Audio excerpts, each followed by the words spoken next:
গতকালকে রাতে আমি গিয়েছিলাম, ওসমান হাবিবের যে বিচারটা, এটা কিন্তু সুষ্ঠু বিচার আমরা পাচ্ছি না। যে গোয়েন্দা সংস্থাগুলো অথবা যারা এটার প্রক্রিয়াতে রয়েছে, এটাতে আমাদের কোনো আস্থা এবং বিশ্বাস নেই।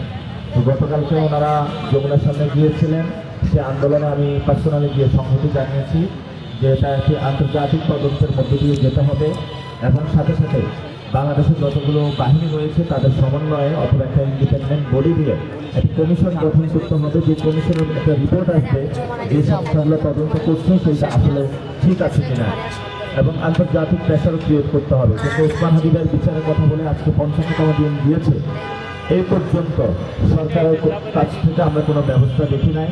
এবং গতকালকে ওসমান হাবিবের সম্মানিত ওয়াইফ উনি যমুনার সামনে অবস্থান নিয়েছিলেন। তো আমি ওইখানে গিয়ে যে অবস্থাটা দেখেছি, ওইখানে প্রচণ্ড মশার মধ্যে তারা আছেন এবং সাথে সাথে সেখানে যেটা দেখেছি তাদের কোনো পানি ছিল না। পরে আমি এক বোতল পানি নিয়ে গিয়েছিলাম, সেটা তারা খেয়েছে, কোনো খাবার ছিল না। আমি সরকারকে আহ্বান জানিয়েছিলাম খাবার দেওয়ার জন্য।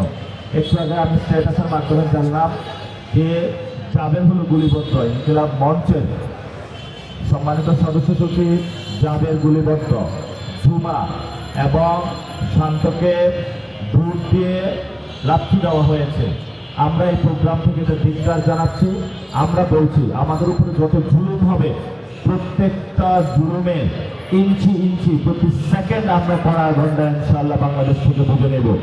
আমরা তীব্র নিন্দা এবং প্রতিবাদ ঘোষণা করছি এবং আমরা এখান থেকেই ইনশাআল্লাহ ইনকিলাব মঞ্চের ওদিকে যাব, পরিস্থিতি পর্যবেক্ষণ করবো এখানে কি হয়েছে। আমরা সেখানে গিয়ে এখান থেকেই ইশতেহার এই প্রোগ্রাম থেকে গিয়ে তাদের সাথে সংহতি স্থাপন করব এবং আমাদের প্রথম যে এজেন্ডা রয়েছে শহীদ ওসমান হাবিবের হত্যার বিচার, সেই জায়গাটা আমরা এখন থেকে ইনশাআল্লাহ কাজ শুরু করব। সবাই ভালো থাকবেন।